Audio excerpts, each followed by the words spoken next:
समतेच्या सागरातील मंथन भीमात होते, समतेच्या भावनातील चंदन भीमात होते, तालात जीवनाच्या विषमता नाचली ही न्यायाची रागदारी गुंजन भीमात होते। संकल्प या मनाचा क्रांती करून गेला, निधड्या मनाचा मोठा होऊन सिंह गेला।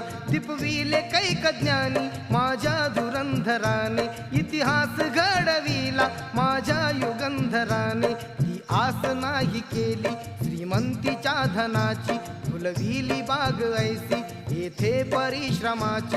दुःखाला झेलणारा काळाला छेदणारा, गुणवंत पाहिला मी अन्यायी झुंजणारा। विसरून गेला शेवटी जातीयतेची ज्वाला, भीमराव माणसाला माणूस करू